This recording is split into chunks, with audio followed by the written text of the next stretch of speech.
नमस्कार, आप सबका स्वागत है आपके अपने चैनल बिहार की खबर में। आज हम बात करने वाले हैं बिहार की सबसे बड़ी खबर की। लेकिन वीडियो को शुरू करने से पहले आपसे एक छोटी सी अनुरोध है, अगर आपने इस चैनल को सब्सक्राइब नहीं किया है तो जल्दी से कर दीजिए प्लीज, क्योंकि बिहार की सबसे बड़ी खबरें सबसे पहले आपके पास। तो शुरुआत करते हैं बिहार की सबसे बड़ी खबर से।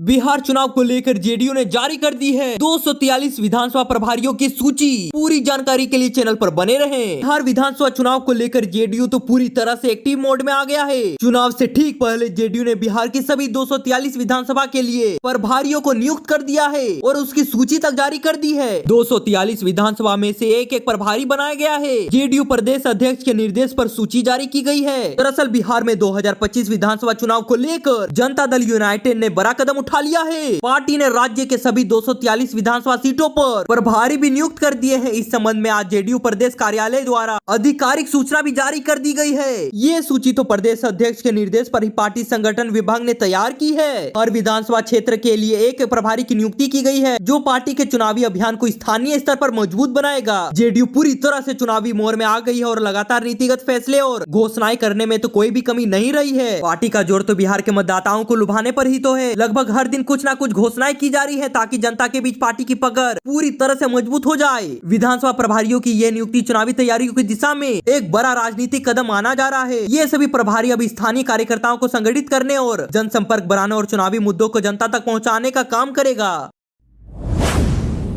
वहीं पर बिहार से सबसे बड़ी अपडेट सामने आ रही है। चिराग पासवान को बम से उड़ाने की धमकी देने वाले युवक गिरफ्तार। समस्तीपुर पुलिस ने बेगूसराय से पकड़ा है उन्हें। पूरी जानकारी के लिए चैनल पर बने रहें। बिहार की समस्तीपुर साइबर क्राइम की पुलिस टीम ने केंद्रीय मंत्री चिराग पासवान को सोशल मीडिया पर जान से मारने की धमकी देने वाले युवक को तो बेगूसराय से गिरफ्तार कर लिया है। आरोपी की पहचान तो सोरा थाना क्षेत्र के मोहम्मद सलीम के 21 वर्षीय पुत्र मोहम्मद मेराज के रूप में हुई है। मोहम्मद मेराज ने 11 जुलाई को सोशल साइट के इंस्टाग्राम पर एक पोस्ट पर कमेंट करके बम से उड़ाने की धमकी दी थी। उसने तो ये स्वीकार भी कर लिया है कि चिराग पासवान को जान से मारने की धमकी उसी के इंस्टाग्राम आईडी से दी गई थी, जिसमें कहा गया है कि 20 जुलाई को चिराग पासवान को बम से उड़ा दिया जाएगा। इस संबंध में साइबर क्राइम डीएसपी दुर्गेश दीपक ने बताया है कि 11 जुलाई को केंद्रीय मंत्री चिराग पासवान को सोशल मीडिया के इंस्टाग्राम अकाउंट से जान से मारने की धमकी दी गई थी। इस मामले में पटना साइबर थाना में केस दर्ज कराया गया। समस्तीपुर लोजपा के जिला अध्यक्ष की ओर से लिखित शिकायत दर्ज की गई, जिसके बाद सनहा दर्ज कर मामले की जाँच शुरू हो गयी। माननीय केंद्रीय मंत्री चिराग पासवान को सोशल मीडिया पर धमकी देने के मामले में एक युवक को तो गिरफ्तार कर लिया गया है। उसने अपना जुर्म स्वीकार कर लिया है। आगे की कार्रवाई को लेकर गिरफ्तार युवक को पटना साइबर थाना की पुलिस को तो सौंपा जा रहा है।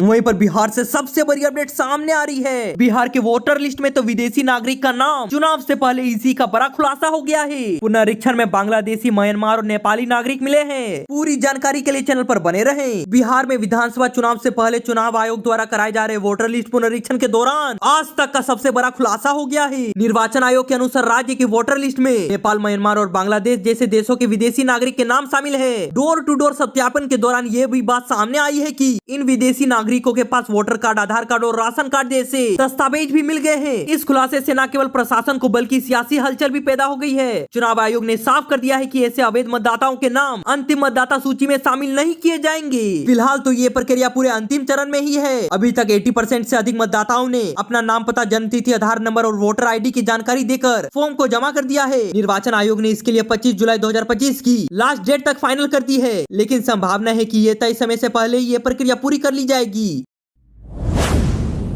वहीं पर बिहार से सबसे बड़ी अपडेट सामने आ रही है। पटना की दीवारों पर छिड़ गया है पोस्टर वार। मोदी, नीतीश के साथ साथ तेजस्वी अकेले मैदान में। पटना की दीवारें तो इन दिनों कुछ और ही कह रही हैं। कभी रंग बिरंगे नारों में लिपटी उम्मीद तो कभी कभी तीखे आरोपों की परछाई दिख रही है। जैसे जैसे बिहार विधानसभा चुनाव नजदीक आता जा रहा है, वैसे राजधानी की हर गली एक राजनीतिक अखाड़ा बनती जा रही है। पोस्टर और दीवार लेखन के जरिए सत्ताधारी एनडीए और विपक्ष महागठबंधन के बीच शब्दों की जंग तो तेज हो चुकी है। चुनावी समर की पहली गूंज तो दीवारों पर तो साफ सुनाई दे रही है। इन पोस्टरों में तो नीतीश कुमार की छवि एक अनुभवी और विकासशील नेता के रूप में उभरी है, जिन्होंने की सड़क, बिजली, शिक्षा और स्वास्थ्य जैसे क्षेत्र में बीते वर्ष में कई योजनाएं शुरू की हैं। वहीं पर प्रधानमंत्री नरेंद्र मोदी की मौजूदगी इन पोस्टरों को राष्ट्रीय स्तर की ताकत दे रही है, जहां केंद्र सरकार की योजनाएं जैसे उज्ज्वला, आयुष्मान भारत और पीएम आवास योजना को राज्य के विकास के साथ पूरी तरह से जोड़ा जा रहा है। मुख्यमंत्री नीतीश कुमार और प्रधानमंत्री नरेंद्र मोदी के सादा पोस्टरों के जवाब में अब तो तेजस्वी यादव के पोस्टर भी पटना की दीवारों पर नजर आने लगे हैं। जानने की बात तो ये है कि इन पोस्टरों में ना तो